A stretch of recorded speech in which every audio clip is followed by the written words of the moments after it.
मराठवाड्याची ही पारंपरिक अशी रेसिपी तुम्हाला कशी वाटली नक्की सांगा।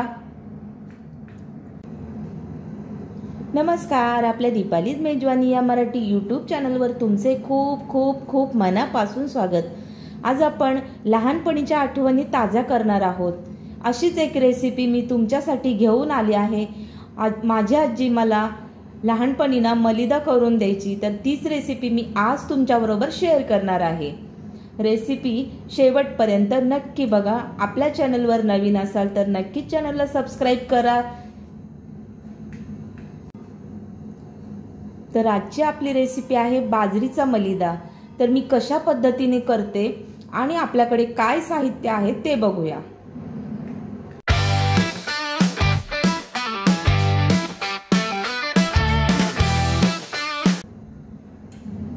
साहित्य आहे बाजरीचं पीठ, गूळ, पाणी आणि तूप लागेल आपल्याला।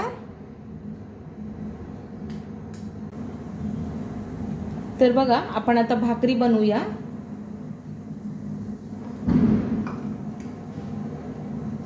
छान अशी बाजरीची भाकरी बनवून घ्यायची आहे। तुमच्याही लहानपणी तुमची आजी तुम्हाला मलिदा द्यायची का? नक्की मला कमेंट करून सांगा। आणि हा व्हिडिओ तुम्ही कुठल्या शहरातून बघत आहात हे देखील कमेंट करून सांगा।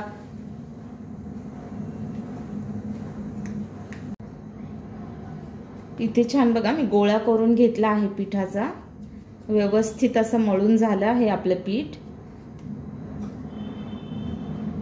आणि पारंपरिक रेसिपी आहे, तर मी लोखंडी तवा सुद्धा तापत ठेवला आहे।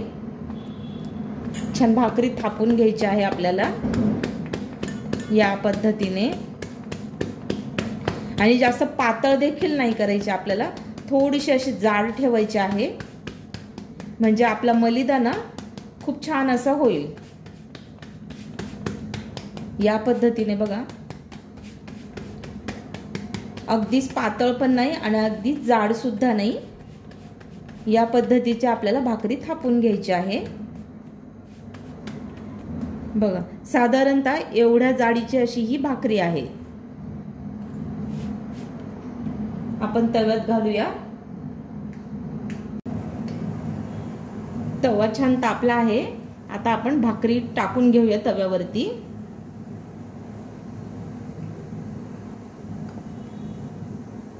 आणि ह्याला पाणी लावून घ्यायचं आहे या पद्धतीने। आणि छान भाकरी आपली होऊ द्यायची आहे। सर्व बाजूंनी छान पाणी लावायचं आहे।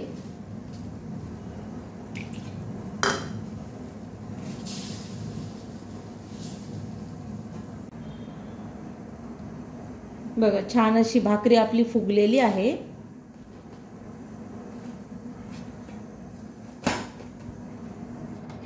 झाली आहे भाकरी, काढून घ्यायची आहे।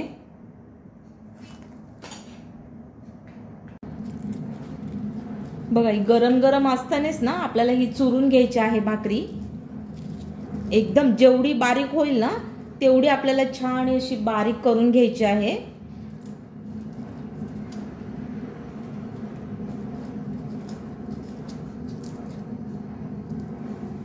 या पद्धतीने बघा, छान बारीक चुरून झाली आहे आपली भाकरी। आता आपल्याला यामध्ये गूळ घालून घ्यायचा आहे। आपल्या आवडीप्रमाणे आपल्याला गूळ घालायचा आहे, कमी जास्त तुम्ही तुमच्या चॉईसने करू शकता। मी 2 चमचे एवढे गूळ घेतला आहे, तो संपूर्णपणे असा घालून घेणार आहे। आणि आपल्याला लगेचच यामध्ये तूप घालून घ्यायचं आहे।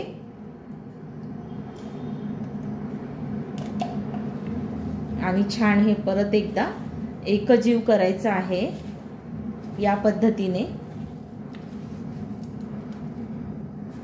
बघा, किती छान असा मलिदा आपला तयार होतोय, बघू शकता। व्यवस्थितपणे आपल्याला तूप आणि गूळ हे पूर्णपणे एकत्रित करून घ्यायचं आहे व्यवस्थित या पद्धतीने। बघा, दिसतोय की नाही, एकदम दाणेदार असा आपला मलिदा तयार होतोय. अगोदरचं टेक्स्चर आणि आत्ताचं टेक्स्चर तुम्ही बघू शकता. खायला सुद्धा हे एवढं पौष्टिक आहे ना, लहान मुलांना सुद्धा खूप पौष्टिक असतं. बाजरीची भाकरी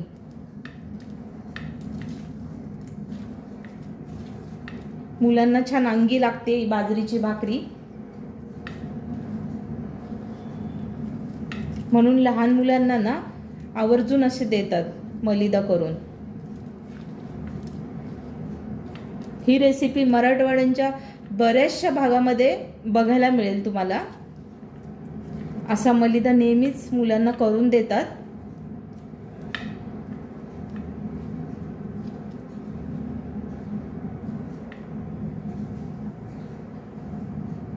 खूप छान असा मलिदा, खायला सुद्धा एक नंबर असा लागतो.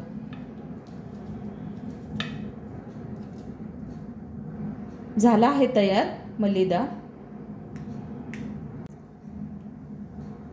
बघा, जवळून सुद्धा बघू शकता तुम्ही आपला मलिदा कसा दिसतोय. तो एकदम दाणेदार असा टेक्स्चर बघू शकता. खूपच छान असा आलेला आहे. माझ्या आजीची ही रेसिपी तुम्हाला कशी वाटली नक्की कमेंट करून सांगा. मराठवाड्याची ही पारंपरिक अशी मलिदा ही रेसिपी आहे. नक्की लाईक करा, शेअर करा, सबस्क्राईब करा. भेटूया आपण अशाच एका छानशा रेसिपीमध्ये.